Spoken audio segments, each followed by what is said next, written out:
Here we go. So thanks very much to Kimberly Mack for the introduction. And this is the Pop Convergence 2021's Black Critics Matter Roundtable.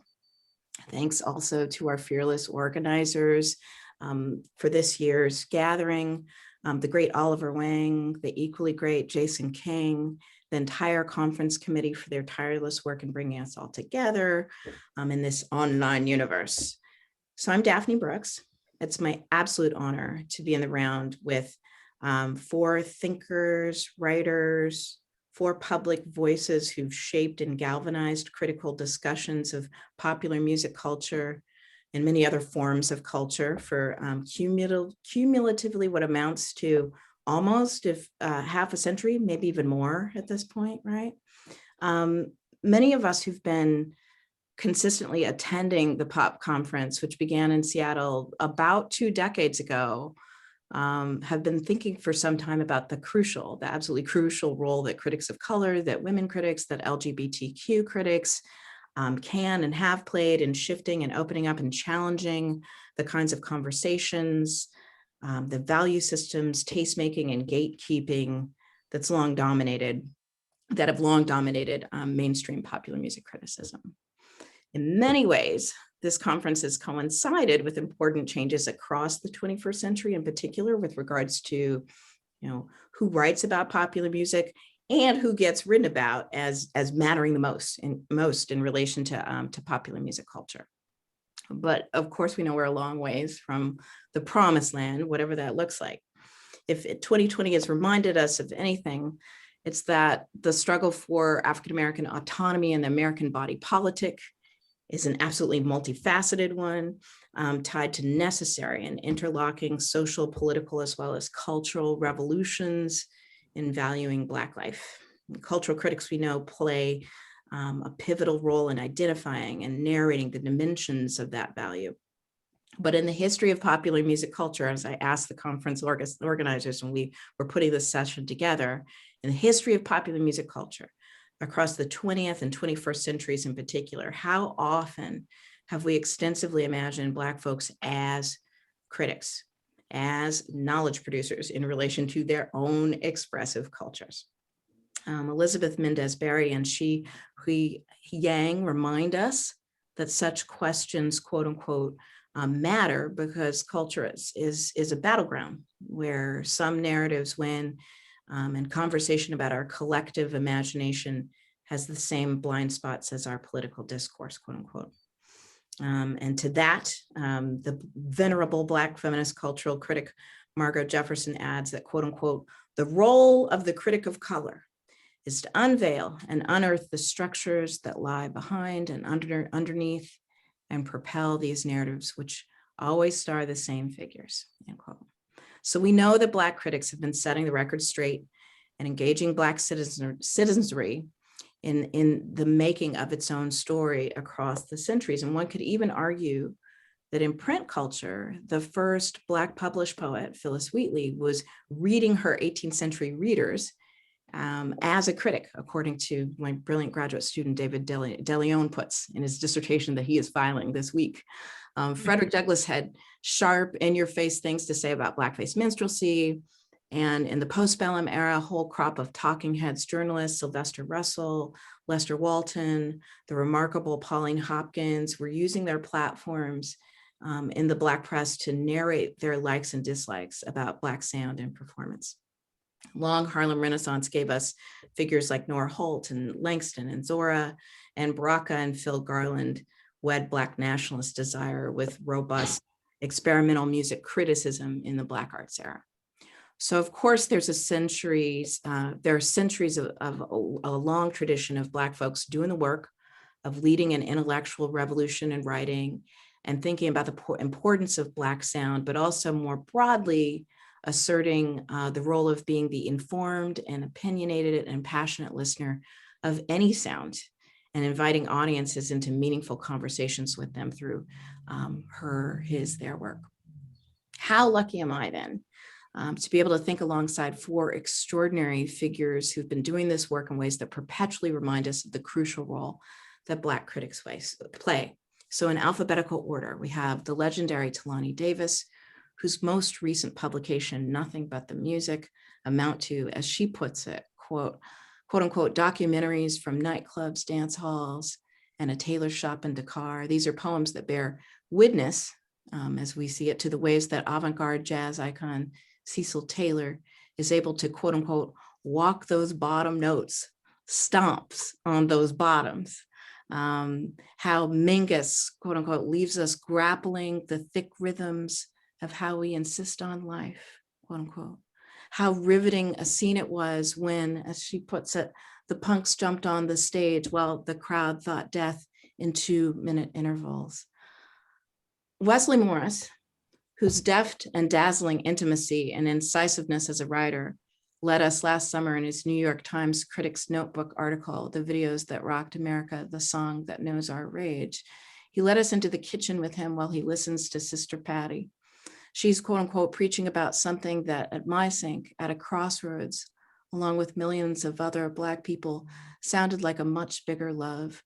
Her exasperation felt transcendently real and timelessly final. Enough. And he continues, if you don't know that we too can run for leisure and sleep for rest, if you don't know that this skin is neither your emergency nor an excuse to invent one, that the emergency has tended to be you, by now, you will never, never, never, end quote.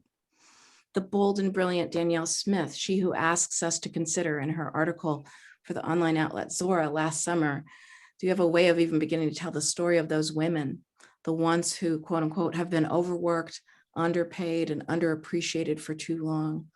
She invites us to imagine a pageant, one that, quote, starts as far back as the women hacking sugarcane and threshing rice, and that extends to our conditions of now, vast enough to account for the world that, as she reminds, Black women nurtured and cleaned and imprinted and built, quote unquote. And freedom fighter, genius, warrior, brother Greg Tate, whose body of work has so consistently revolutionized our perceptions of Black sound and the radical meaning of Black sound, that the place that I like to go to point to the ways of summing up his career, his body of work, is to go to that line that he gives us in his Flyboy 2 volume. Quote, what I myself have really been intrigued by all along is something less quantifiable than Black culture and even Black identity and Black consciousness. And that's something is what my friend Arthur Jaffa has termed Black cognition, the way Black people think mentally, emotionally, physically, cryptically, how those ways of thinking and being inform our artistic choices, end quote.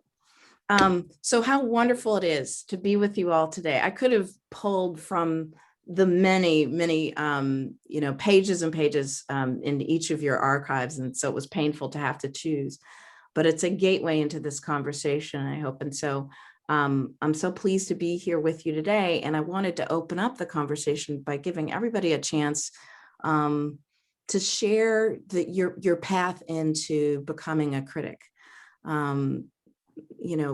Why arts criticism was either a calling or an accident or somewhere in between both. What drew you to it? What keeps you in it? Any way that you'd like to get us started with hearing about your own Bildungsroman, as we call in fancy circles, would be really thrilling. And I guess in Zoom, I'm going to have to call on people, I think, right? I don't know. So maybe let's start with Talani Davis. I knew that. Nothing like being white-haired, prehistory starts with you. I stumbled into it, I guess. I was always very interested in journalism.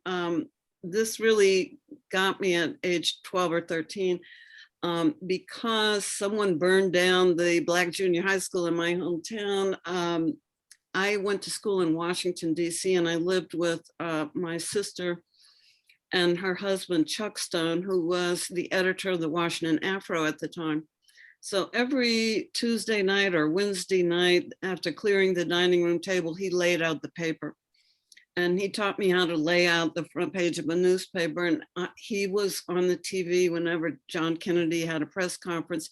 He was like the Black guy in the room who finally got to ask a question. It had my attention after that. And my sister wrote columns on jazz. She wrote reviews every once in a while. And so I got to go with her at age 12 to the Bohemian Caverns. That's how I first saw Miles. So that was my introduction to it. But as a consumer, I just thought I should mention, there was no criticism by Black people in mainstream publications. You had to read the Afros of the world. And I discovered later that in the 20s and 30s, people like Alberta Hunter wrote from Europe where they were on tour. They wrote accounts, they were sort of their own critics of other Black bands they were seeing in Europe. And they wrote these missives from abroad. So most of the critics that I came to learn by name wrote about literature. And fast forward to 1973, I'm in grad school in a PhD program at Penn, and we are asked to do a methods paper on something that has 100 examples of criticism in American literature. And I went to the library, and Richard Wright had 99 and Ralph Ellison had 98. So I wrote about them, and then I went in to explain to him that I couldn't quite make that 100 mark because there was no book by a Black person that had that much criticism written about it. And I said, in the case of Wright, I made a separate section for Marxist criticism. And he looked at me and said, why would you do that? Didn't he write Invisible Man? And I was like, okay, I'm the only Black person in this building, and it has just come home to me. So how do you correct this 73-year-old scholar of American literature? And I said, well, oh no, I think you have them reversed. And so that was kind of my introduction to the valley in which I had descended in my hopes of writing about Black culture. And my models were these people that were in those 99 publications, most of whom were people in the Black press. And then because those books hit the book club and sort of got to a bestseller point, there was more.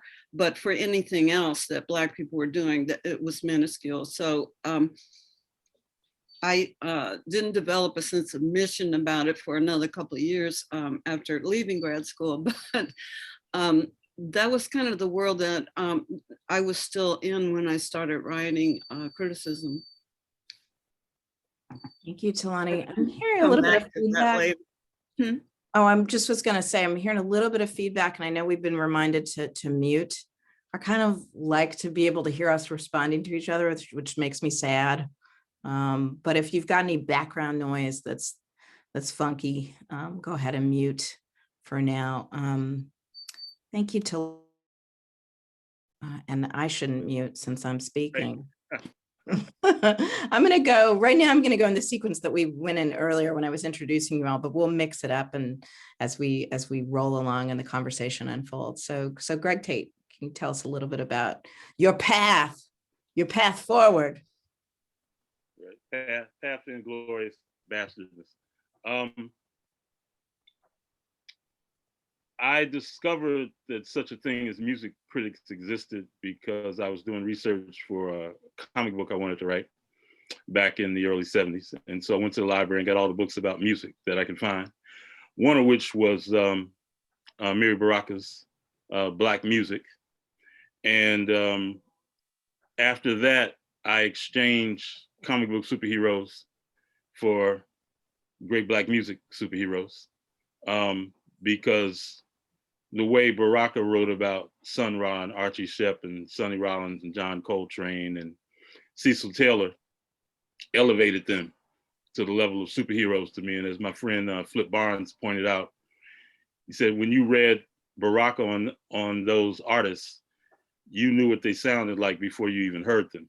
And so it was confirmed when you actually went out and got the record. So it also set me on the path of, in the prehistory of becoming a professional critic, of collecting probably about 7,000 albums.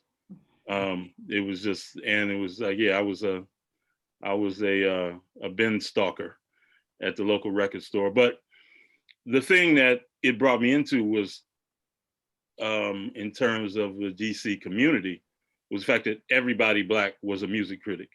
Everybody, as some of our British friends pointed out, when they started coming over in the late 80s, early 90s, they noticed that every Black American home had, dozens of albums, if not hundreds, in there. So there's just the primacy of music, but also of conversation about music. So the guys that I bought my vinyl from at a record store in DuPont Circle, they had opinions about everything and everybody, and if I bought something, there'd be a little conversation about that. At the same time, Howard University premiered WHUR, whose initial programming concept was 360 degrees of Blackness in sound. So you came up hearing a kind of curated criticism of other Black radio stations, because that was the one where Buddy Guy and Junie Wells, Sun Ra, Shaka Khan, Lena Horne would be in the same half-hour program break or programming. And then, my mother got a subscription to Rolling Stone because she loved Hunter Thompson, right? Okay. And so, of Greg course, Tate's mother. yeah. God bless Oh yeah, her. mom. She's the cause of it all. She's always in there. So, but one of the books I had gotten from the library was the Rolling Stone Review of Records, right?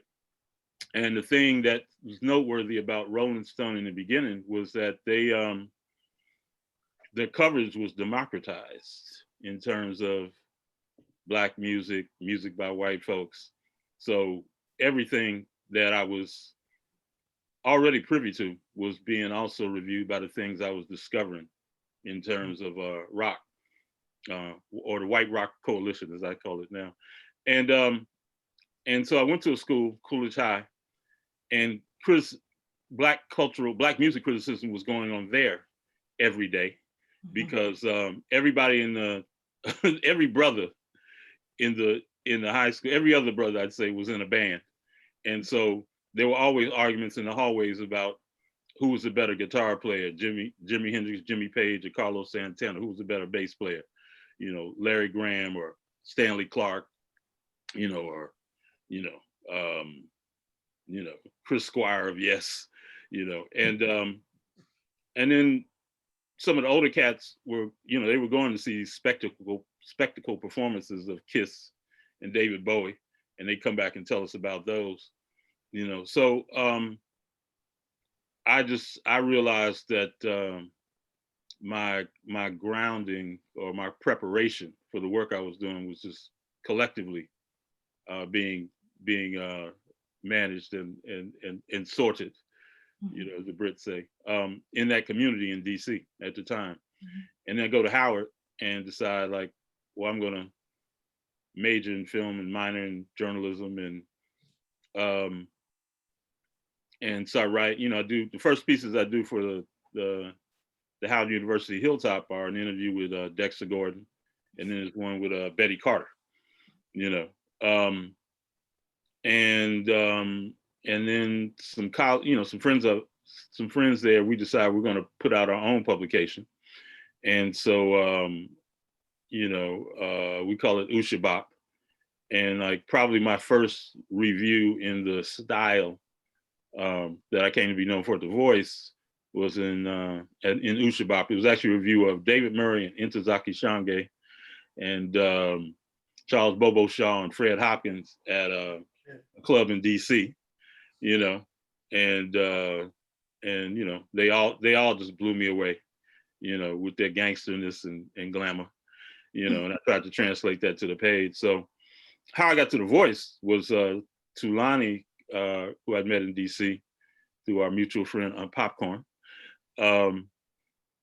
had returned to New York and was writing and editing at The Voice. And I remember I think one of the first pieces of hers I read was an epic piece on James Brown, right? And so I talked to Talani and she said, you need to send Robert Christgau some of your stuff. So that took about a year, but I went to a very incendiary Nona Hendrix concert at DC's, the 930 Club. And on the subway ride back, can I pause you, Greg, for one second? Incendiary how? Thank you, Wesley.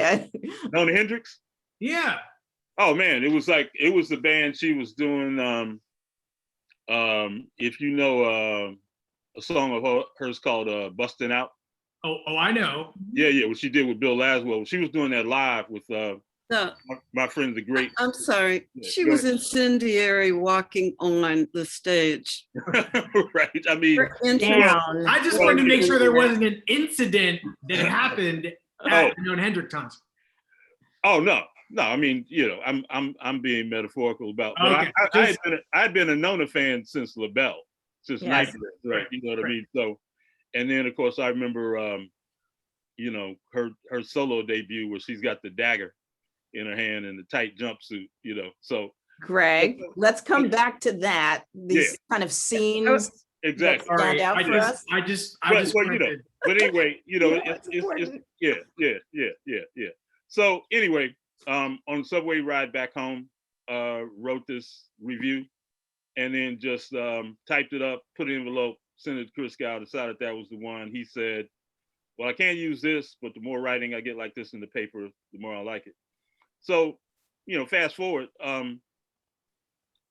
between, I'd say 1977 and 2000, there was a community of Black writers in New York, centered around a success, you know, The Voice first, but then The Source, and then Vibe.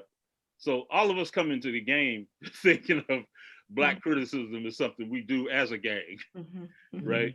Like we, you know, it's like, and you know, we run those streets. You know what I mean? Because there was no way, because you got almost immediate feedback. You know what I mean, for what you wrote. You know, in The Voice in that period, and you were there with Thulani and Stanley and Carol Cooper and Barry Michael Cooper and Nelson George. I mean, we were mob deep. Then let me stop you right there. Bring a tear to the eye right there. Yeah. That's a deep and thick oral history. Yeah. I realized that I went out of the sequence of introducing you all. So we'll keep improvising and scrambling it, but this is a good moment to transition to Danyel, especially since you name checked Vibe. Yeah.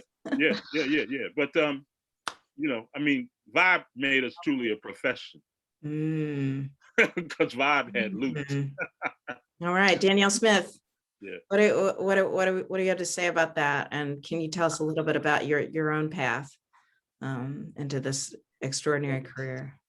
I mean, absolutely. It's great to be here. It's so good to see everybody. It's particularly good to see Greg. I haven't seen Greg's face in about 4,622 years.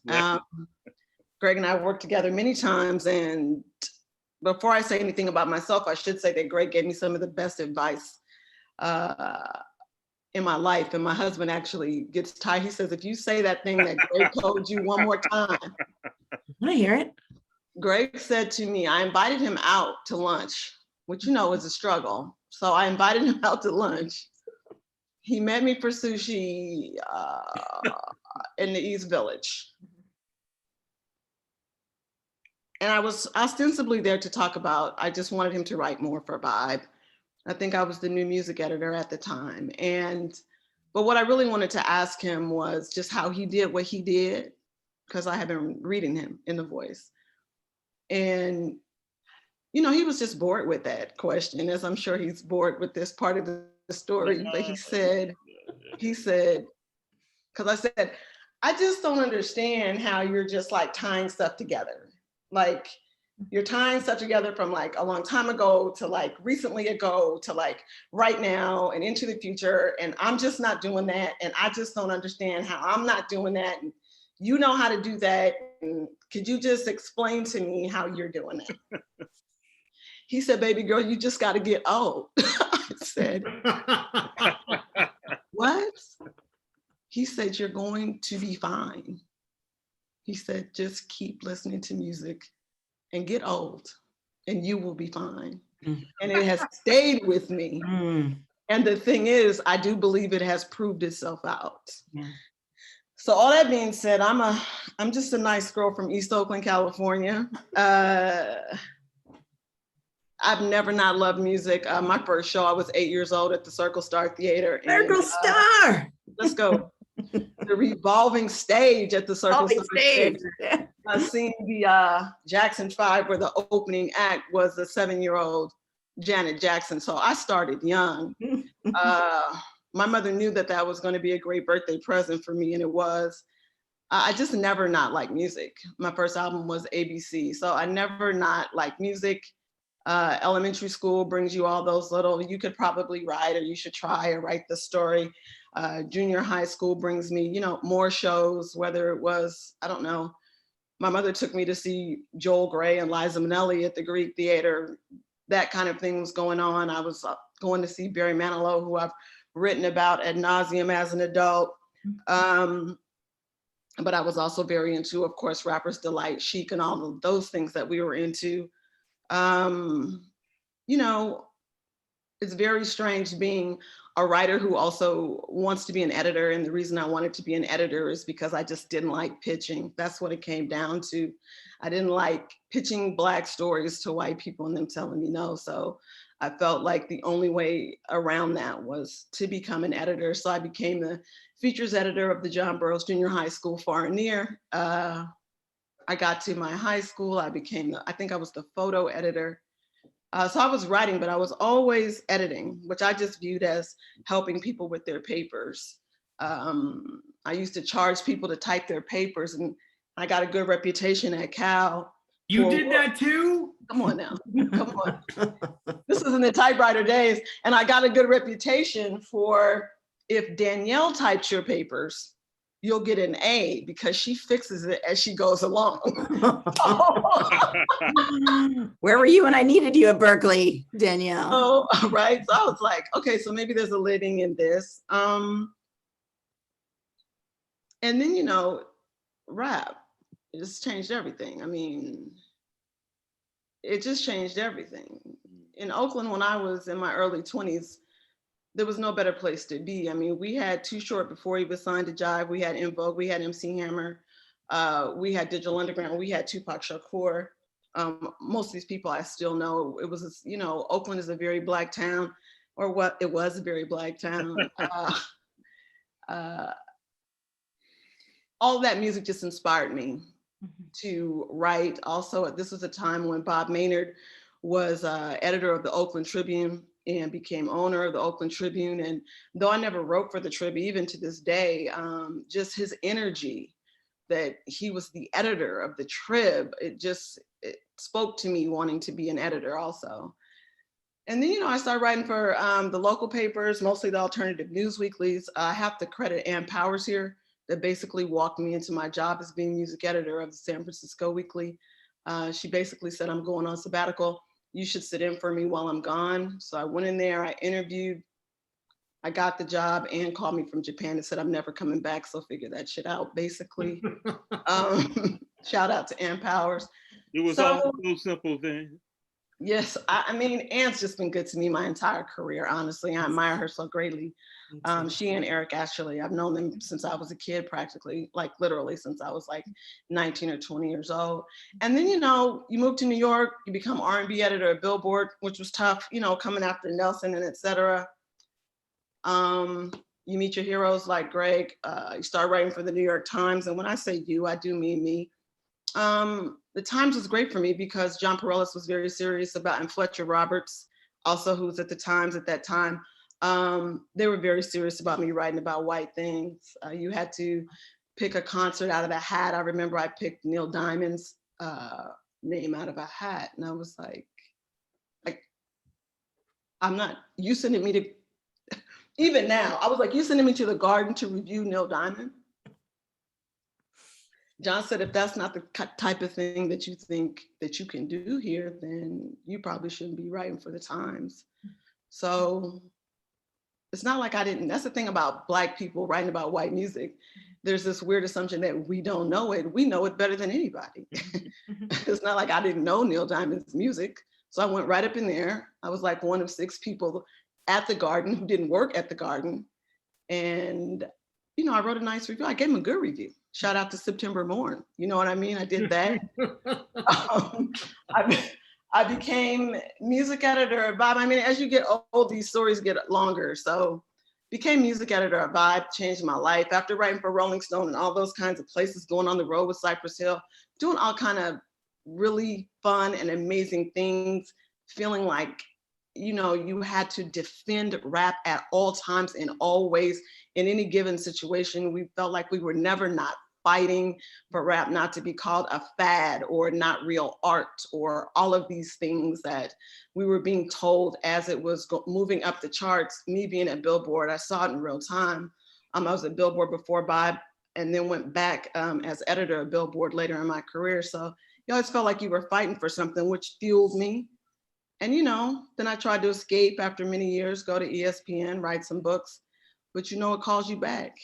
Music is the best culture. It undergirds all culture as far as I'm concerned. And I feel it's an honor to be a part of it.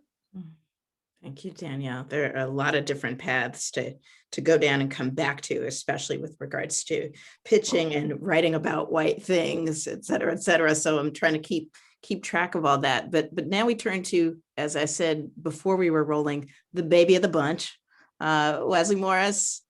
We're interested in hearing about your path to this really, really powerful platform that you have now and moving platform that you've turned it into at the New York Times as a critic and beyond. So please. First, I should say this is an honor to be here with the 4 of you. You know, in some way, I mean, Danyel and Thulani and Greg, like, I mean, I wouldn't be here were it not. I mean, even if I didn't know who you were, and I do, and like the path that I wound up going down was because you guys were blazing the trail. And it's not that I'm that much younger than you guys. It's just, you know how it is.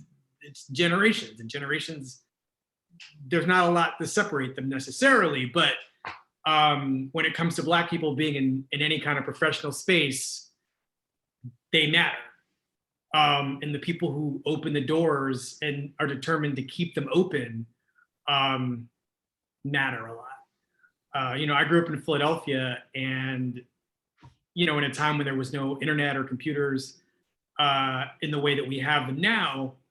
And so a lot of what I experienced as a reader and as a consumer of culture seemed very isolated to me in my little Philadelphia neighborhood. You know, the Philadelphia area, as we call it.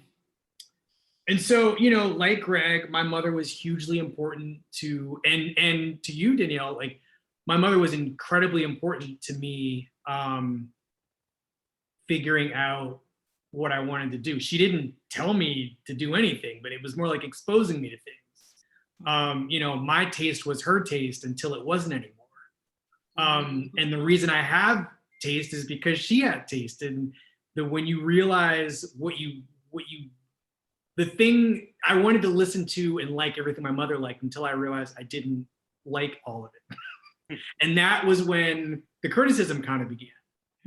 You know, you know, my mother loved Broadway cast albums because we couldn't afford to go to see these shows, but we, you know, she would pay the, you know, $7 to $11 for a cast album. So we heard, my sister and I growing up heard all kinds of things. She loved classical music. She loved, Gloria Lynn was like her favorite singer. Frank Sinatra and Gloria Lynn, her two favorite people. She loved Natalie Cole. I grew up listening to so many different things on my mother's side. My parents were divorced, and my dad was the guy with 400, albums a month, right? Like, couldn't pay child support, but could definitely go out and buy some Heinekens and too many albums. And when we go over there on the weekends, my sister and I we would just, my sister would play outside, but I would stay in the house and go through all these albums.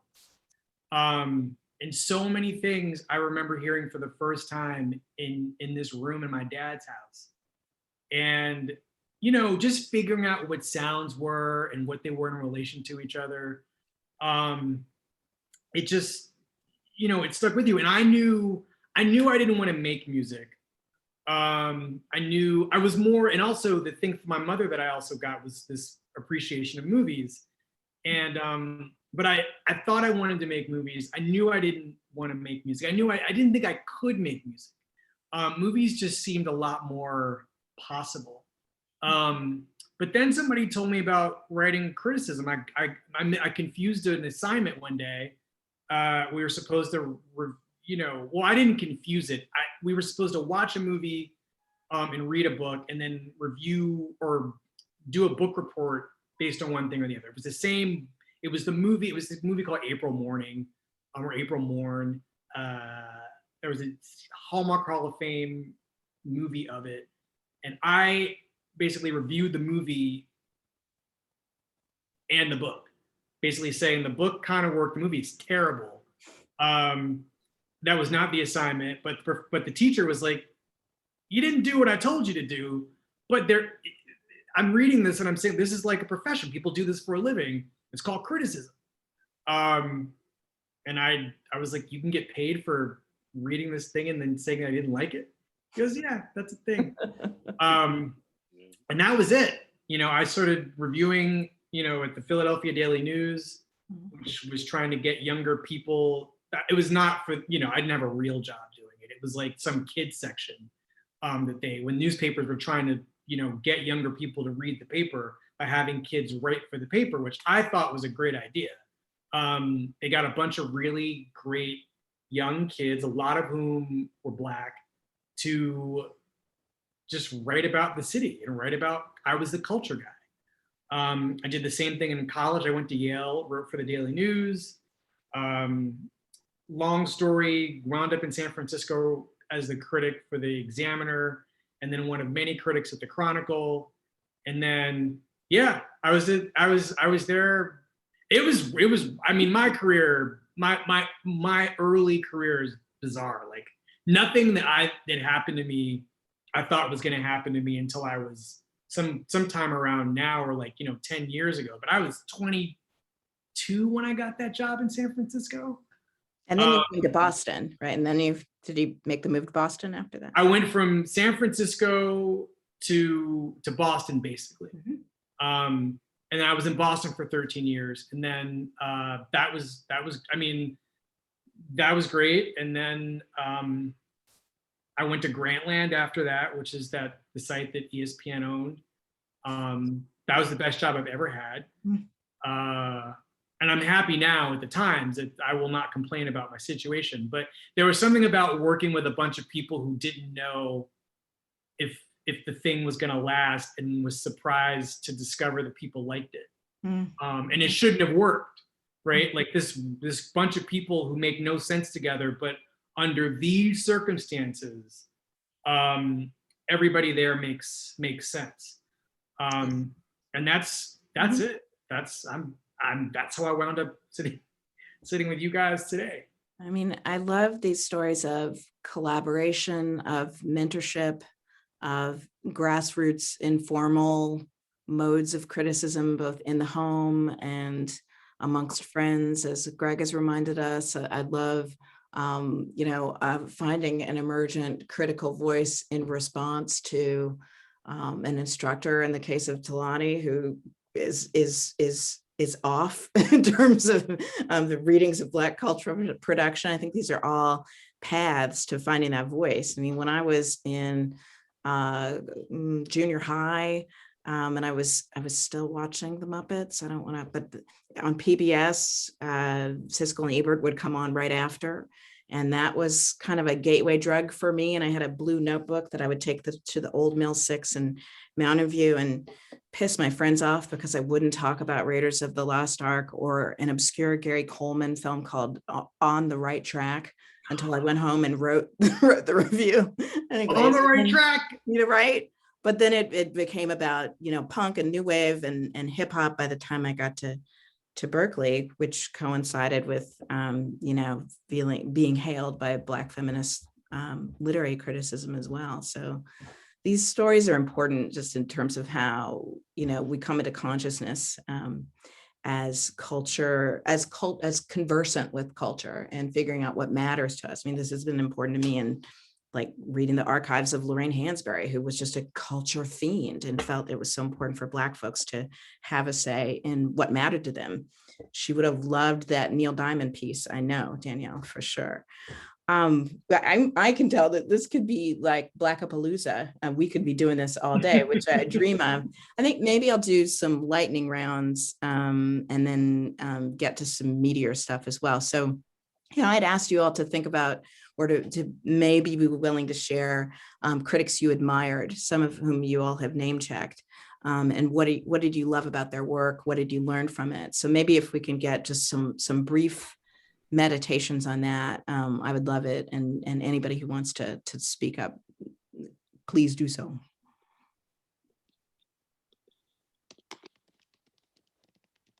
Not everybody wants, right? Oh, look at that. Oh, yeah. You can start, but Please, Talani, you have to right over there. tell the audience what you just held High up. school. Blues People, Mhm. the precursor to the Black music volume Craig mentioned, 1963, that's when I read it. Changed my life also because he was narrating a Black history in, I'm not sure I'd ever read, well, he was narrating a Black history in a new way. The only book of history about Black people that I knew of was one about Virginia, written by somebody my dad knew. And this, got me for good. And I was trying to sort out, because where I grew up on Sundays, it was church music. I grew up with race radio, so they played, the white radio stations played a Black song every 10th song. It was like, that was probably even new then. Mm-hmm. But race radio was church into the wee hours on Sunday. So for whatever reason, Memphis came through the radio, a Black station in Memphis that's still there. I don't remember the call letters. Played blues. And so in 1963, I was also listening to Mississippi John Hurt and whatever. I was going to the bins looking for blues guys and Miles Davis records. So this narrative worked for me as an introduction. And I guess I hold it against some of the editors I work with that they hadn't read it, so they couldn't get my worldview. And I just wanted to say vis-a-vis some of the earlier remarks that when I was at The Voice, my job was to bring people of color into the paper. So that sort of didn't have one genre to it. And it was very easy to bring a first piece, very hard to get a second piece printed. And at the same time, I was printing June Jordan, who had a book of essays come out. And by the time she finished explaining to me this was the first book of essays by a Black woman since 1890, whatever, I stopped trying to print one of my own. So in some ways, my experience put me off of some of the things I would have just had the instinct to do. So I was really glad to see Greg and others get their work actually published, their criticism published. And at the same time, I just wanted to add, I was literally told when we were looking for a second part-time music editor at The Voice, and this was in the 2000s. I was told by Chris Gow that Black critics just didn't know enough about rock. Ex-Gow. The Chris Gow stories really just they never cease to. Yeah, Bob. this is like 2003. So I was just like, we're still there, you know. So I just said, you know, you're hopeless, and walked out. But there's a continuum to the stories that circulate in our various different generational lives. There is a continuum of I guess what I would say is the critics, like even like Baraka's work in The Voice, and Hintoff. I was a great reader of Hintoff as well. They persisted for a very long time, praise the Lord. So you're encountering bits and pieces of the same liberating voices and the same barrier building voices over time. Mm-hmm. Yeah, thank you for that, Talani. And thank you, of course, for bringing Baraka into the conversation. The late Phil Garland, who wrote The Sound of Soul, who was the music critic for Ebony, and who we're just beginning to turn back to, thank goodness. I mean, her papers, she talks about, and in Sound of Soul, she talks about how important Baraka was to her thinking and writing about soul, but she also kind of does battle with him eventually, really in her archival papers, saying, you know what, he had a narrow ideas about Black popular music. And I want to be able to write about Roberta Flack and about, what else does she talk about?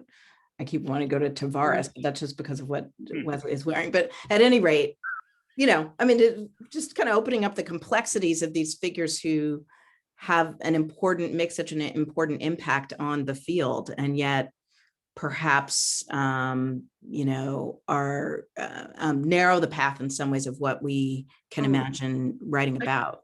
Can I just footnote Phil's thing? Amiri also started writing in the 70s that the avant-garde music, the new music people, shouldn't be working with white people. Right. During his Hekalu phase in Newark, he wasn't into collaborating with white musicians at all. And the East, to the East, my sister, to the East.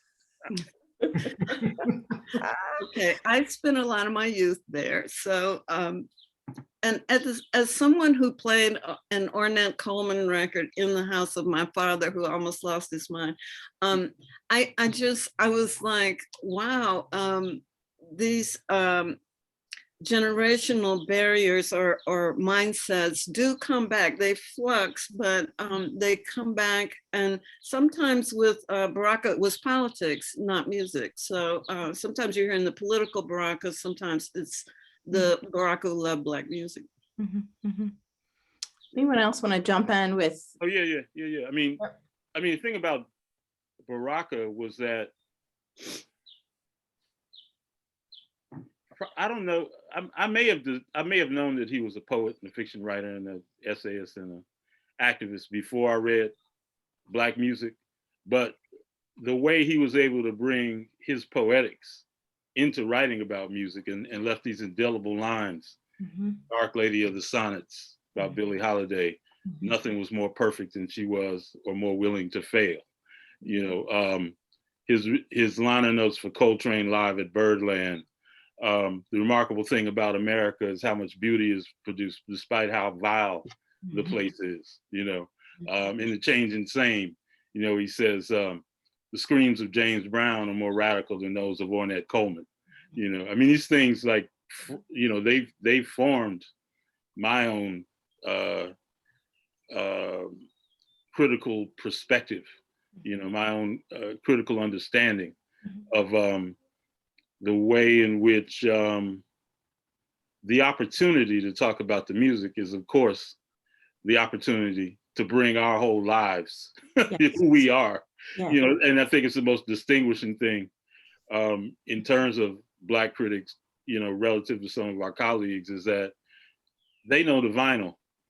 You know, we know a whole world that begins with our mamas and extends out into the street, and then it gets funneled into this writing. And so, you know, we were such a gift to the whole field because of that.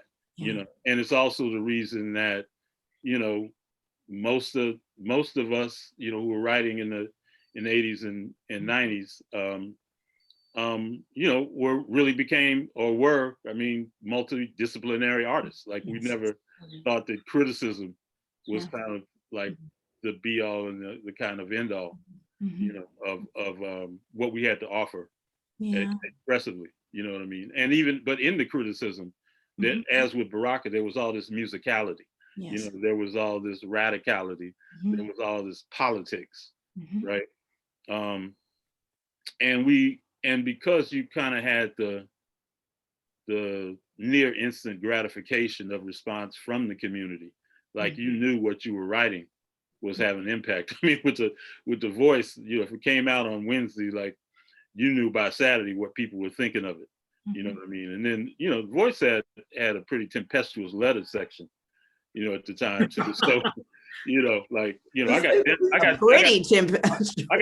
death threat to, you know, my piece on Michael Jackson, you know, and then Black Twitter before Black Twitter. And, you know, and you know, so there's a way in which, if you know, we got to come up in this era where, I mean, Black critics majorly mattered. And then, you know, at the Source, I mean, cats were getting beat up, and, you know, like people coming in the office and threatening secretaries, and, you know, like they had to put bulletproof glass up in there because, like, you know, like I don't think there's another genre era where what people wrote about music matters to the musicians as much as it did hip hop and rap. Wow. You know, it's like, I mean, cats be ready to bully folks over half a mic. Half a mic was like, that was just like asking for a target on your back. Danielle, you want to speak to that? I know you can.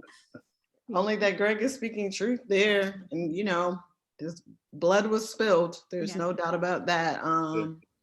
Some of the most influential people in, let's say, some of the most influential Black people in prestige television and film right now started out writing about rap in the 90s and were formed by that, and not just the writing of it and the listening to it and the participating in it, but also in some very specific cases. And people will tell their own stories in their own time, but literally being beaten up, stomped, threatened,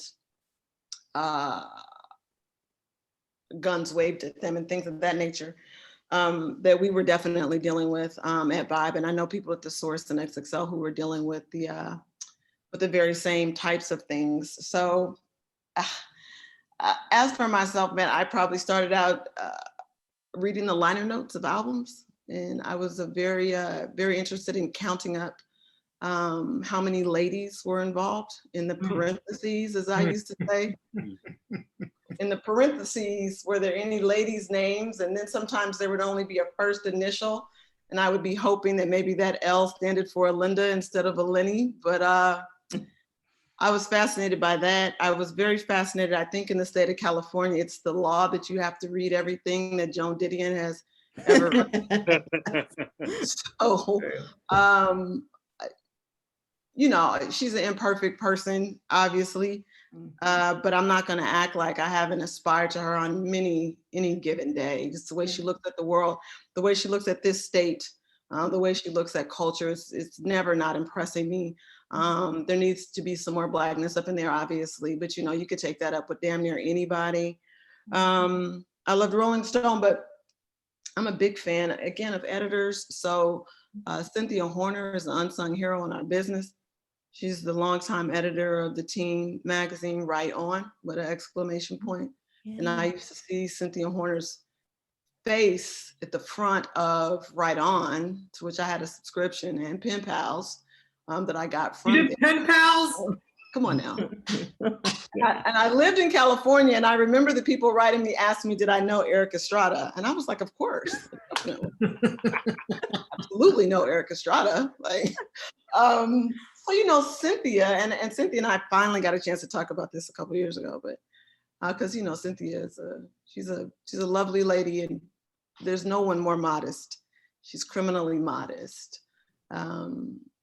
So yeah, Cynthia had a huge effect on just her picture there, made me think that I could one day maybe have that kind of situation going on.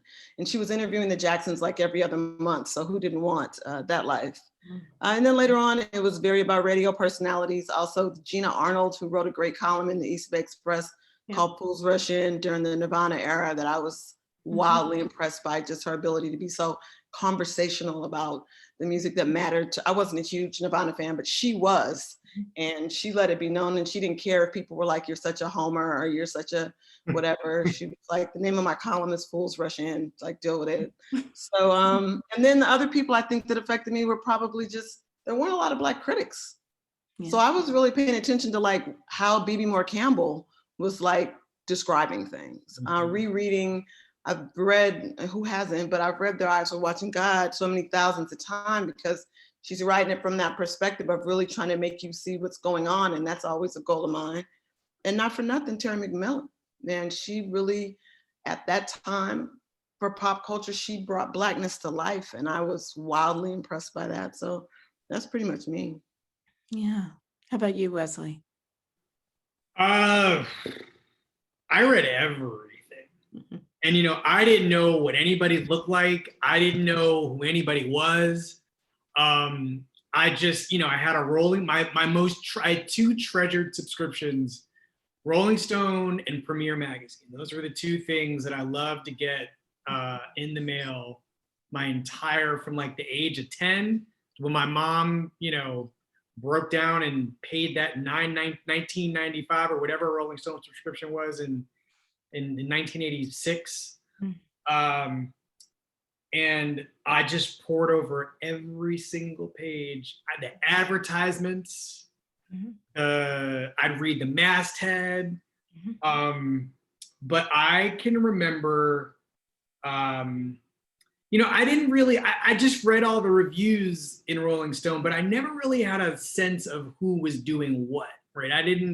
I knew the names, like David Fricke is a name, you know, Robert Palmer, who I thought for the longest time, that's amazing that Robert Palmer is also doing credit. I didn't. Might as well face it. Right. But in Premiere Magazine, there was a Paul Rudnick had this column where he wrote as this woman named Libby Gelman Waxner. Yeah. And I just thought that was, I didn't know that she was a fake person. I just thought I thought it was some, you know, rich Jewish lady who, you know, would write about herself more than the movies, but find a way to combine her personality and her taste. That was hugely influential to me. And at some point, the older I got, the more I could probably assume, given who wasn't in these magazines, that, you know, because at some point Rolling Stone in the 70s, I now understand Rolling Stone was a lot more egalitarian in its tastes, right? They were interested in where the great music was. And in the 80s, I would say they weren't really interested in all the music. You know, they weren't really interested in hip hop. They weren't really interested in, you know, as like, this is a gross overstatement, but as Black as things got were like Tracy Chapman and Lenny Kravitz, who I adore. But they were clearly some lines being drawn. And once I started to figure that out, I started to, you know, it didn't change my admiration for like the admiration is the wrong word, but at some point I figured out that there were definitely some gaps in terms of who was speaking and who was writing about what. Like I would spend hours on end watching BET, VH1 and MTV. And at some point you start to see that there are people being put in boxes by these programmers, and that, you know, the shit that's on BET And a lot of the stuff on VH1, which has featured a lot of Black women that never showed up on, I mean, Joan Armatrading, she was never on MTV. But you start to figure out that the taste making is converging with something more discriminatory, with respect to non-white people and women. And I really thought about, when I was figuring out what it was I wanted to be doing with the work I was doing, I could see that there were things that needed to be addressed redressed in terms of, who was being acknowledged, whose existences were being acknowledged. The third subscription I got was Vibe when it showed up. Because I had been waiting for that. I had been waiting for people to acknowledge that there was some like merit to this music. And I was very Catholic in terms of the things I was listening to, but the idea that not all of it was being properly reviewed and there was very little criticism being applied to there are Black women who've made music that has changed my life that have never received a review in name a magazine publication, etc. And so, it's too late to do that now, but I also think, I'm curious to ask this of everybody actually. Wait, I'll ask it after Daphne goes, but I do have a question for everybody that is related to this very thing that I'm talking about. I'm excited to hear the question. Hilariously, we're over time, and so we'll see whether they edit this conversation, which makes me very sad because there are many, many more things to say. And I guess maybe the pivot that we've been making all along in this conversation goes to the place of one of my, forever influences, Toni Morrison, and her collection of essays, her collection of criticism, Playing in the Dark, Whiteness in the Literary Imagination. She's writing about intellectual domination. And that kind of project, which dropped right as I was starting graduate school, really informed the ways that I did my work, both in the academy and the public facing work I do, how to address the problem of intellectual domination. So I'm interested in maybe having us, in terms of consolidating all of these, I call it the set it off questions. If I want to hear Wesley's question, and I also want to just maybe think with you guys about what I referred to in the notes that I sent you ahead of time as the ethics of doing Black criticism, or criticism as a Black critic. And I think that was bound up in some of the comments that you made, everybody's made, but Tate, when you were talking about what Baraka modeled for us in terms of the heterogeneity of what he brought to his readings of Black music and what he identified in Black music, right?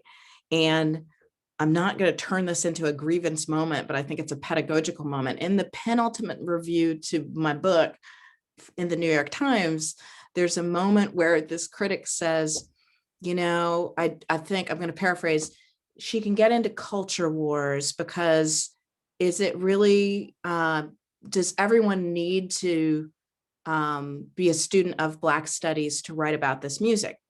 I thought there were a few things that were getting convoluted in that moment. One is the distinction that I tried to make between institutionalized Black studies, which is about half a century old, and Black study, which you all have been describing through your own personal narratives of coming into consciousness as critics, and the conversations that you had in hallways and with your parents, and in community spaces in the public library. The Black study is something that Black folks have had to do, and in a world that has loved us not.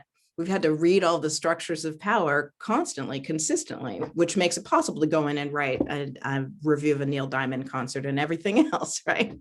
So it was kind of a moment where I thought, well, this is a teachable moment in this piece to have us think about what it is that we do as critics in order to ethically care for, you know, all culture, but especially the culture of the dispossessed.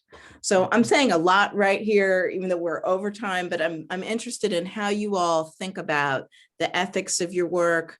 You could go to the place of what it meant to, you know, pitch things that weren't being picked up for reasons that probably have to do with anti-Blackness and misogyny and anything else.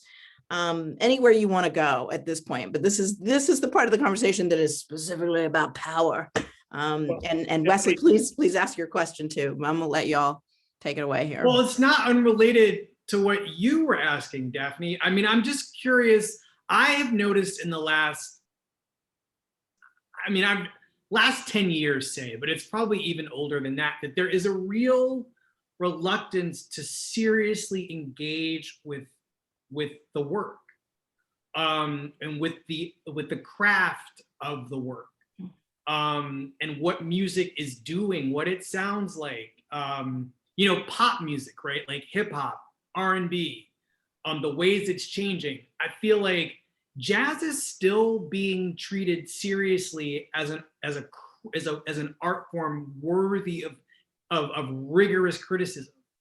But I feel like that rigor has just gone out of a serious consideration of pop music. And I don't know if that's because, I don't know if that's a fear of getting it wrong. I don't know if that's a fear of what Twitter might do to you if you do get it wrong. But I do think that there is a real, I mean, this is sort of related to this, to a kind of question of ethics, which is, you know, what is falling in that lacuna between of greatness and crap that only criticism can kind of both explicate and reify in some way. To me, it feels like a crisis that nobody's really acknowledging, but I think that's because there still aren't enough Black people to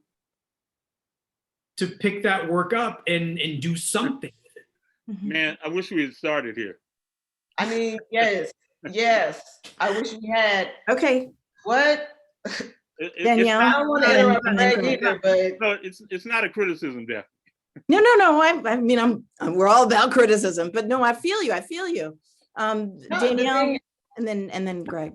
Listen, it's the criticism that's missing in action, without question. I think I am consistently, constantly, always in a mild panic about the music that has been created over the last 15 to 20 years that has not been listened to like it's real music.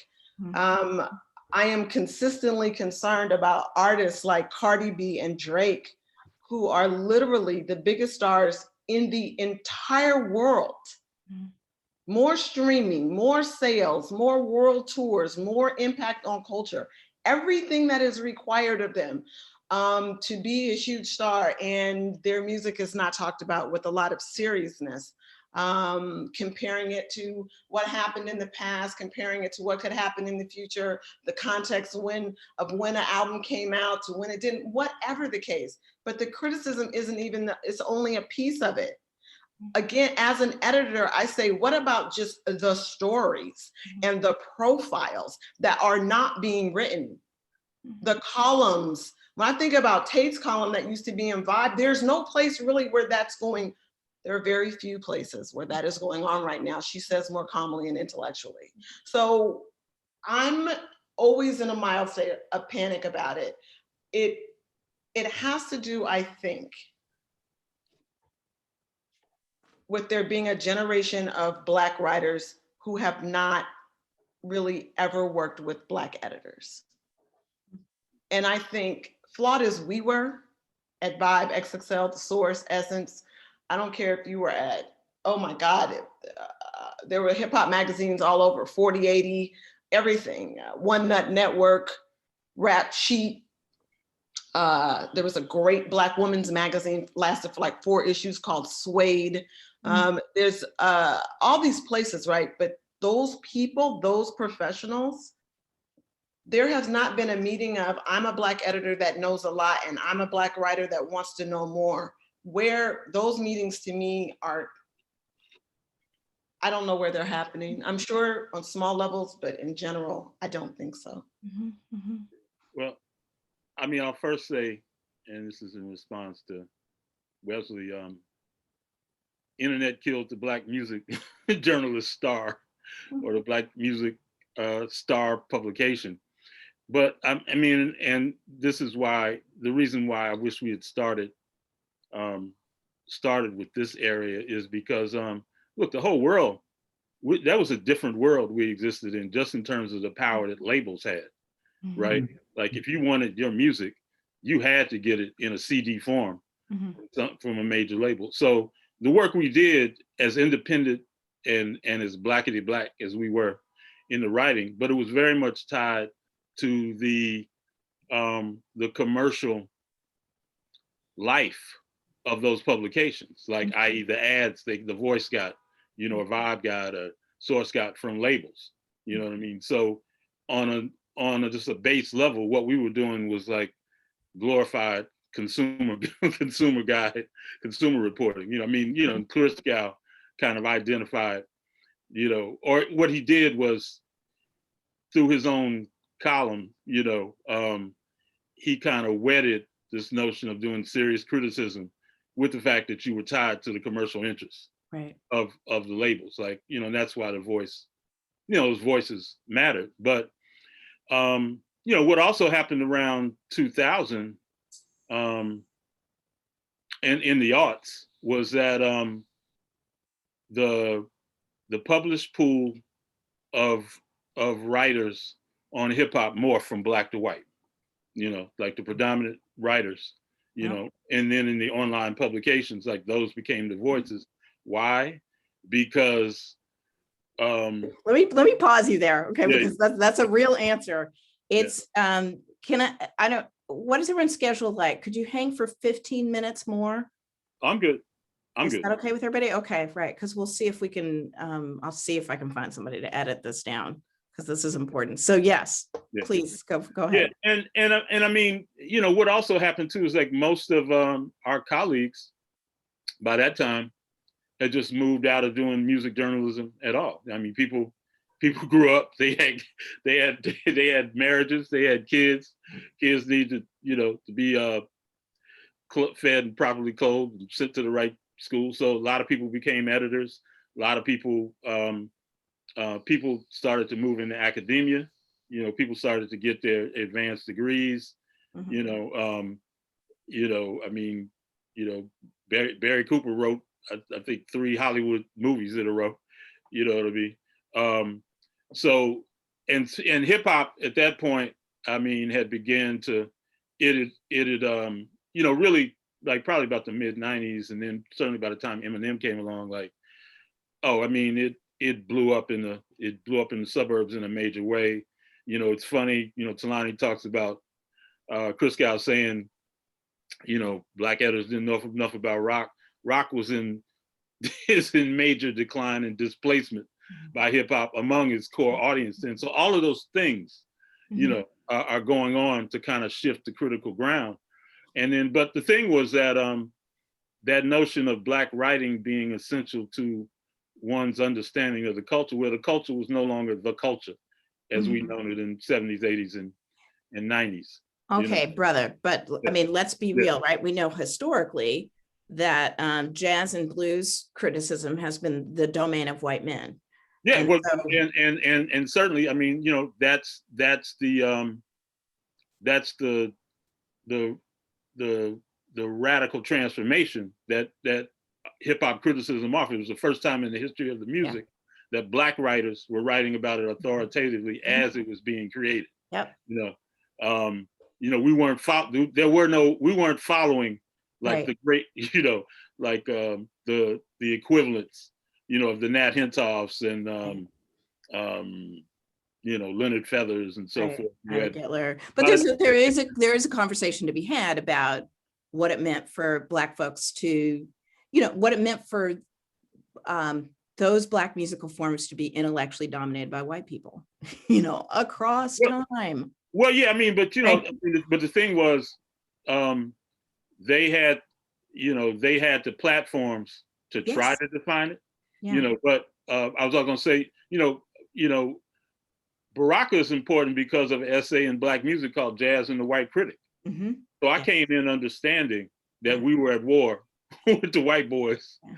over their notions of what it was. But the musicians had always been at war with that and just kept Yeah. on going their way. That's right. They That's led the conversation. So it's like, and then of course in all the Black newspapers, we know that there was serious musical coverage there, but not having the major press voice. But essentially, I mean, Charlie Parker, Monk, Billie Holiday, Sarah Vaughan, they led that conversation. Like all and those critics, as Baraka pointed out, I think he called them, moldy figs. And then Amir A.D. Spellman had this great line where he said, who are these Ophes who've declared themselves the defenders of last year's blues, right? So Black, it's like at the moment, in the when and where she entered moment of Baraka and A.D. Spellman, it's like, oh, they're on the warpath, man. You know what I mean? And Baraka's like gift was so potent just in terms of like the elevation he brought to the writing about the music compared to them. It started to change the way they wrote and thought about the music. They got put on notice. You know what I mean? And then, that's in the era of civil rights, Black Power, Black Panthers. There were Black women that were doing that too. Abby Lincoln, Mary Lou. Okay, so can I jump in? Please, Sure, Thulani, yes. Sorry, two things. Baraka and Stanley Crouch as examples. They sold a lot of papers because they were argumentative and hostile. And, that worked for them. Also, it created discourse. And I think Stanley, in fact, Greg, did he give you this advice? If you want to make some money, be controversial? He may have, but what he also told me was that because he talked to the people in distribution and sales, he found out that anytime there was a Black lead cover story, the Voice, that like I think something like 3,000 more issues sold. Yeah, well, we all marched and renegotiated his contract. Well, and I did that too. Yeah. So, okay, but I want to say that you all are talking out of a wealth of information. You have homes full of these things. My students don't. My students do not buy books at all. The most popular courses in our department are about hip hop. They are probably white majority. I've never looked, but I have 2 grad students doing theses now, Black guys, on hip hop and contemporary artists. But unless, to go to the question that was raised in the review about Daphne's book, do you need to take a Black Studies course? My answer is like, yeah, you do. And Black students need to take them too. No one actually knows history the way you learned it.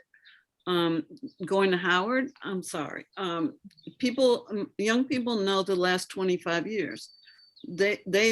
My students do not know who Africa Bambaataa is either. They do not know the origins of that movement. They don't know how it got started. So I'm teaching history, but what I'm reading about most of the time is contemporary times, because they're going through, they're being woke.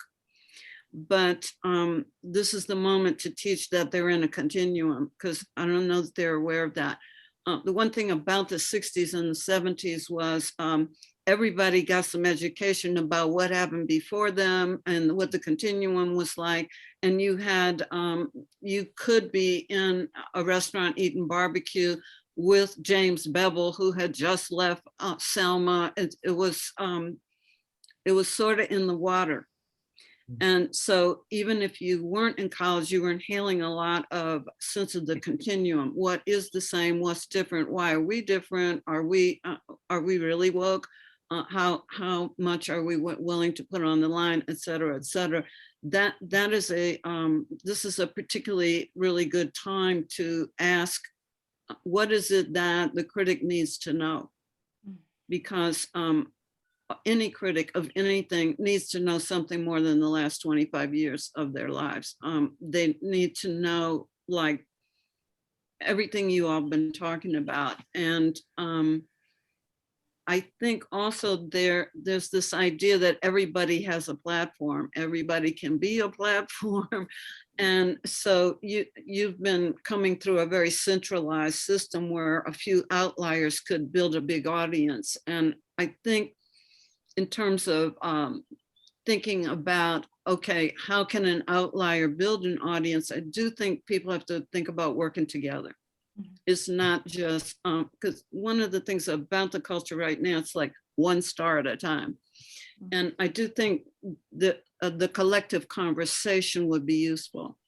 Like we need to keep asking, how do we push awareness, taste, interesting writing styles, how do we push that forward? And I think it can't be one at a time. I don't think that'll work in the way that information is disseminated now. That's all. Yeah.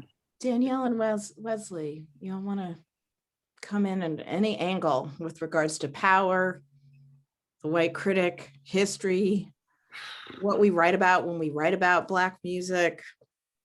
Yeah. I just want to throw in a quote from Baldwin. Always. Ours is a story that must be told again and again and again, because the erasure goes on as the culture is emerging. Yeah. Right. Mm-hmm. And yeah. Thank you, brother. Danyel. Wesley. Danielle, you know. I mean, you know, this just gets to the heartbreaking part of the conversation. I'm not one that goes around functioning from this, with this, you know, in the stance of one with a broken heart about, you know, where our culture is or how it is received or how it is critiqued or any of those things. But that doesn't mean that my heart isn't actually broken. I just don't function from that space. But yes, my heart is broken. We put in a lot of work.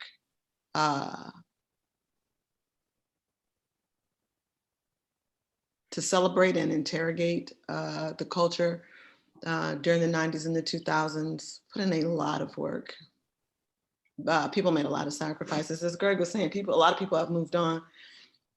My own husband was the editor-in-chief of XXL, and now he's, you know, he's at Tidal now because he had bills to pay, you know, he has things to do, and but he misses it every day, writing about and creating about and running a culture platform, as they're called now, where there is design involved and headlines and decks and photography and conversations among either all Black people or good, solid interracial groups of people trying to make a thing that makes sense, and that, you know, it just does not really exist that much anymore. Something that Wesley said at the top about Grantland is, even as it doesn't even have to relate to Grantland, but just the idea of a group of people, and something Dr. Davis just said too about people need to come together.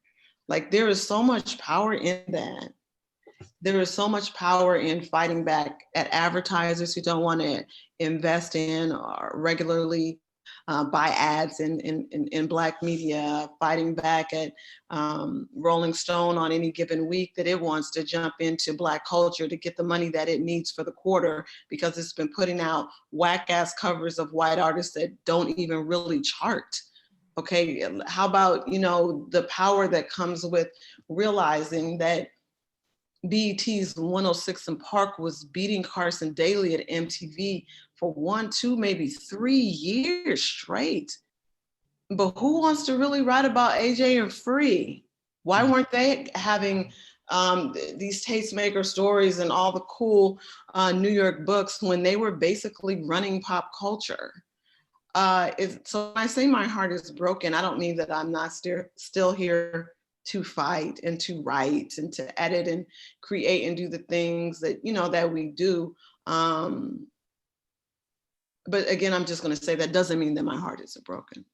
Yeah, I mean, you can't reboot the institutional access No. that we had in that particular moment because of how incendiary the culture was in that period. Like, people were coming up with new paradigms of what hip hop or rap was, like, every week. You know, it changed, and there was just an understanding, certainly on Chris Gal's part, that there needed to be writers who were on the ground, you know, like, who got it, who lived it, embodied on a certain level, you know. But Talani talked about the need for collaboration, and my sister, my blood sister, Jeree, has been part of the SNCC Oral History Project from the beginning. But she told me that after the verdict in Trayvon Martin's murder, those first group of activists who were on the ground creating Black Lives Matter protests got in touch with them, and they've been in conversation with them for, you know, since then, you know. And one of their core questions was, it was Danielle's question. It's like, how did you all do what you did? You know what I mean? And like, what do you do when people show up at a rally? You know what I mean? Just these basic kind of things, you know. But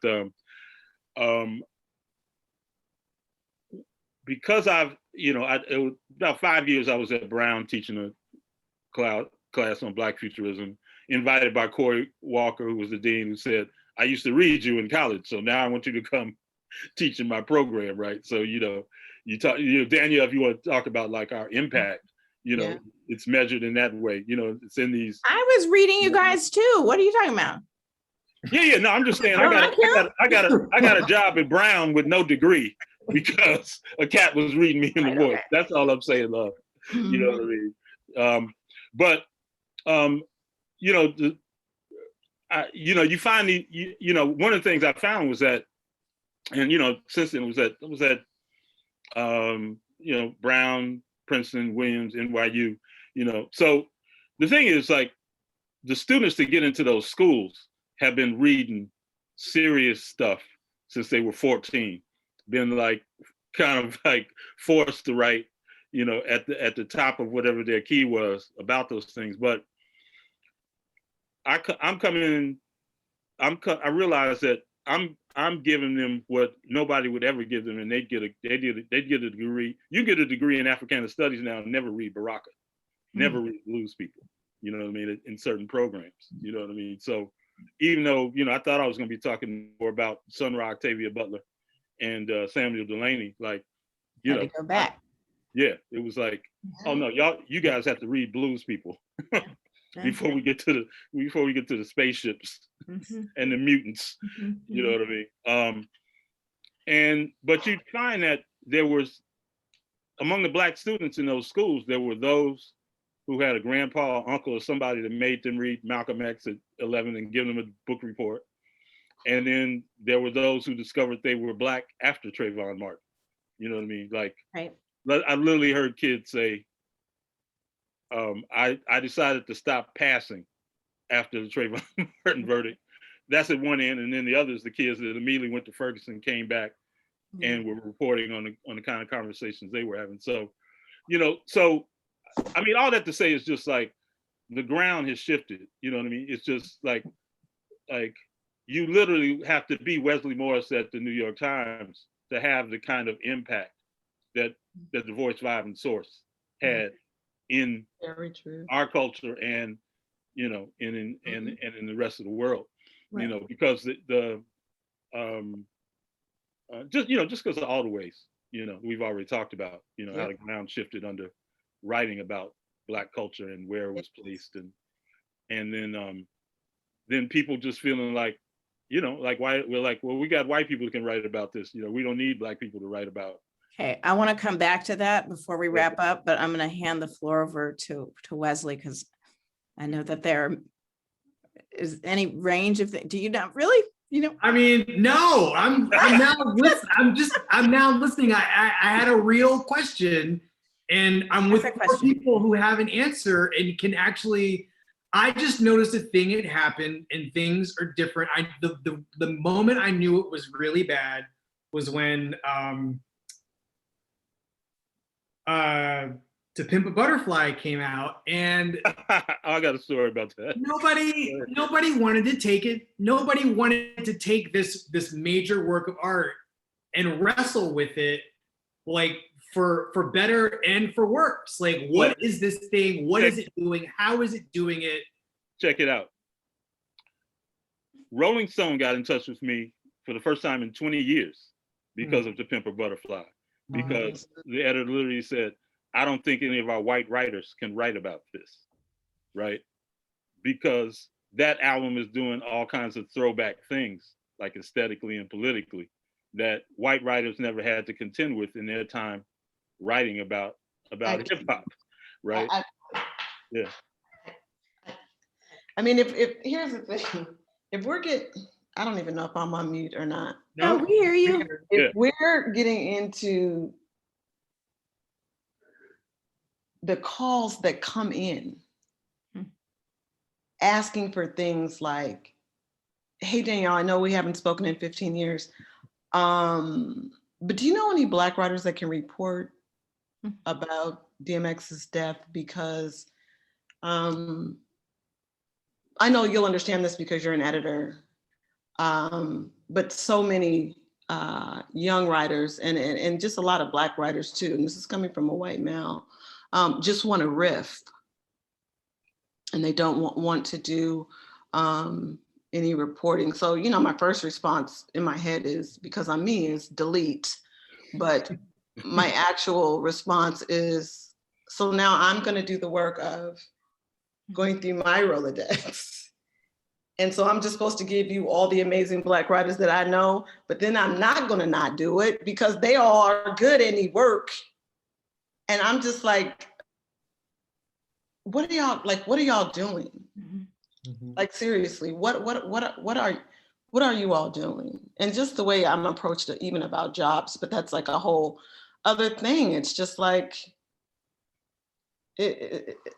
we should go to someone else, because honestly, I mean, the soapbox that I'm about to get on, you know what I'm saying? Like, it's not even. Look, I mean, part of the world changing is the world that critical race theory, Black feminist critical race study created in the conversation about culture. Like, we were part of changing the very way that we think about ourselves in relationship to these institutions. I mean, because we work fast.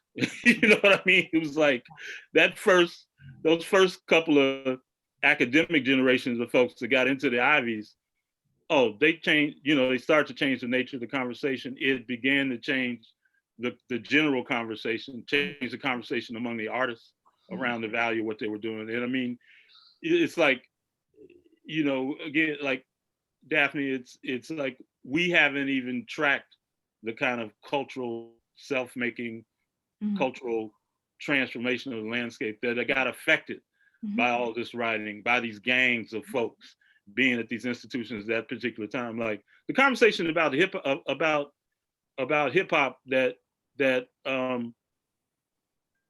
is still sustained is the one that we created.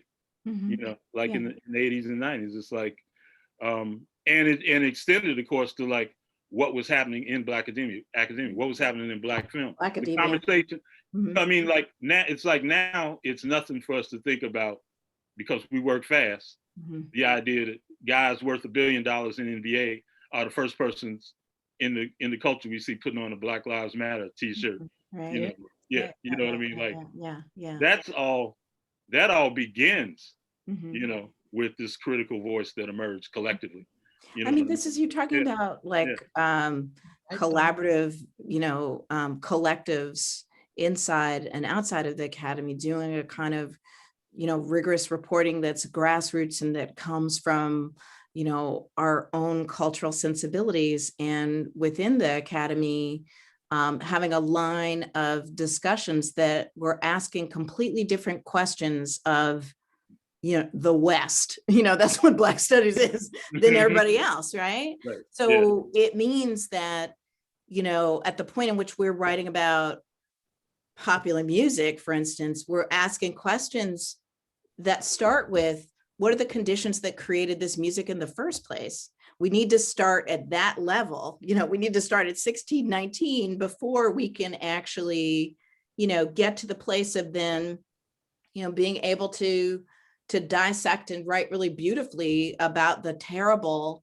you know, terror-filled, heartbreaking story of DMX. It's a 400-year story. I mean, everyone on this call knows that.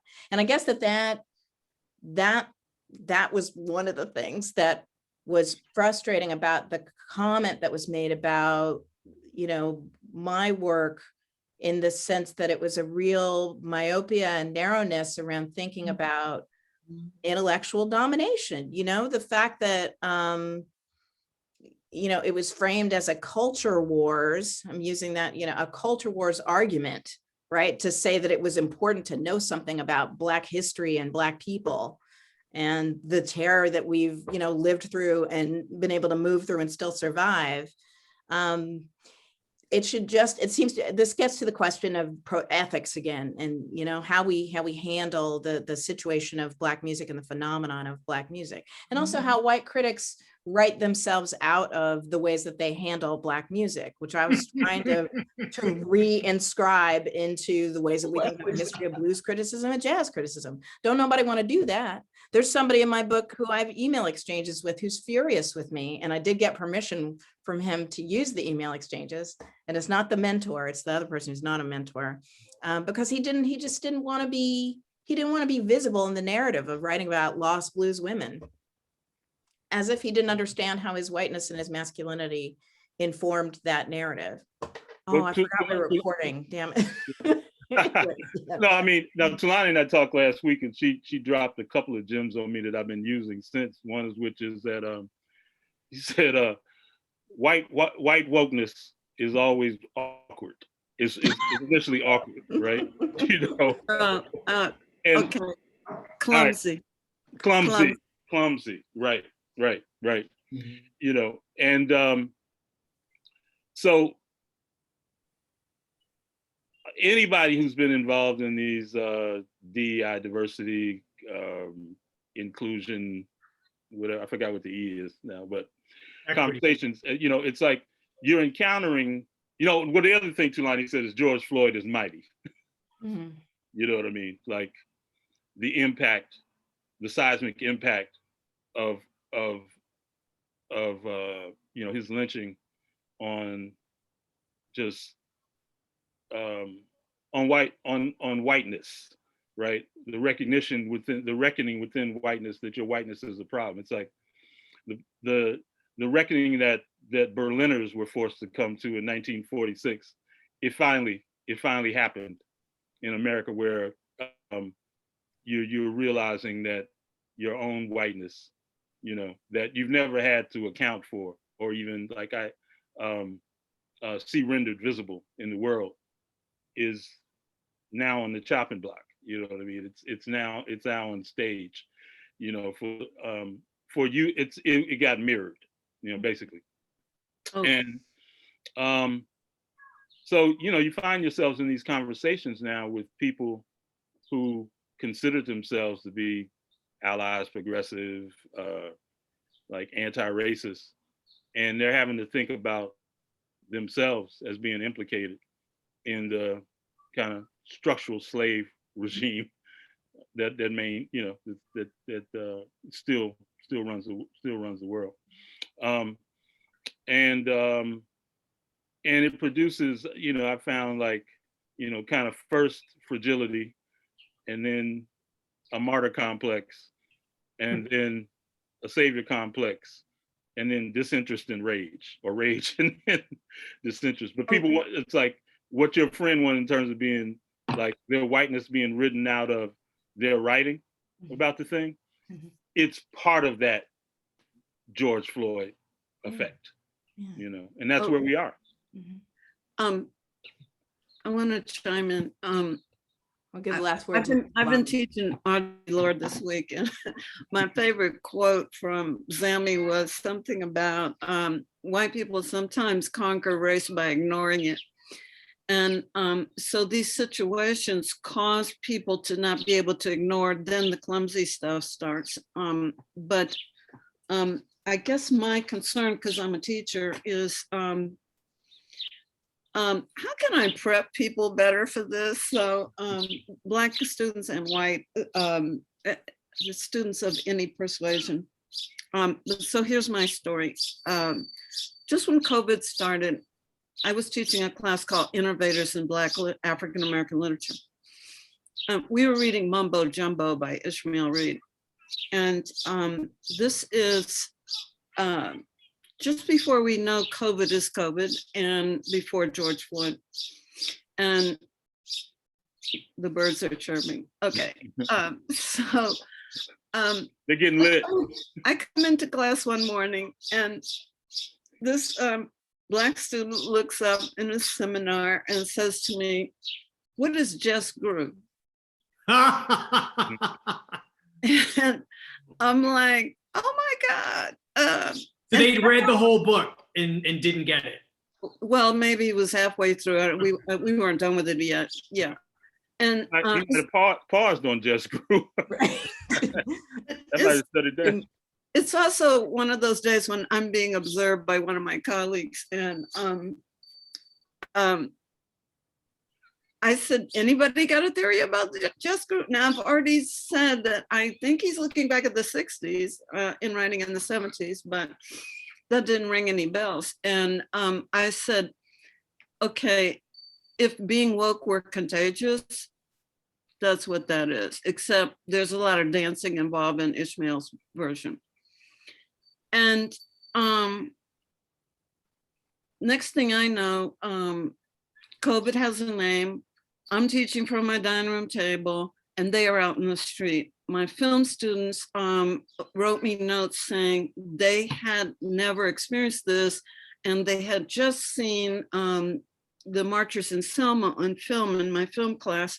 So they're hearing the same exact songs that were sung 50 years ago. They know this because of a class they took a month earlier.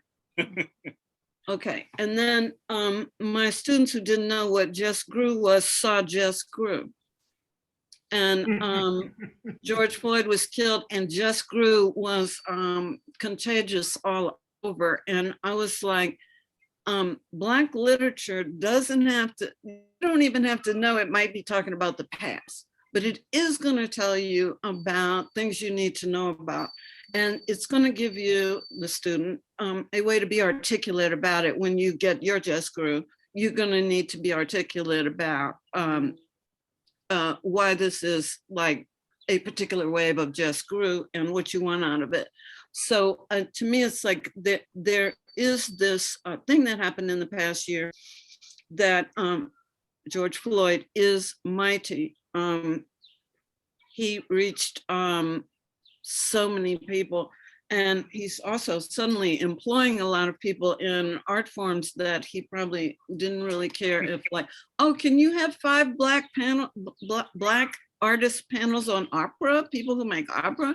Not a concern probably, but that's part of what's going on. You have no idea what's going on. So my concern is like, yeah, we need to like prep the next generation to just do like sort of maybe not in such a way as the SNCC people have been doing, because they've been meeting for years. And also with the Black Lives Matter people, Greg, I think. So I don't see myself being so formal about it, but I do think the more we can even just continue to write our work and make these connections for people, because they may not have time for 4 years of highfalutin education. They may just need some road signs like, look that way, go down that street and spread your Just Grew.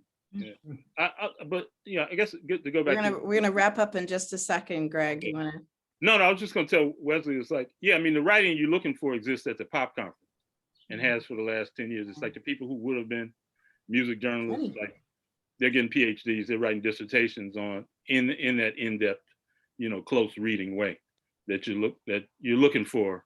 But it's in the a battle in that space too, to think intersectionally. But I know from just looking at the directory of events, Yeah. and you look at the papers, it's like, oh yeah, folks are going in hard on whatever topic they choose. That's been a generation's worth of Yeah. change there. Yeah. I'm gonna find one of my film and media studies grad students to edit this down, which also breaks my heart because the whole thing is an archive in and of itself. Maybe Oliver will give us permission to post the whole thing somewhere with your permission, with everybody's permission. But for now, I want to thank you guys for taking so much time, to pass on the Just Grew and to,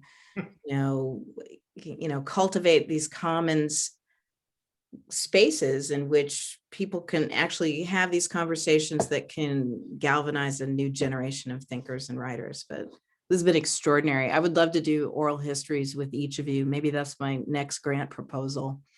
So let's look out for that.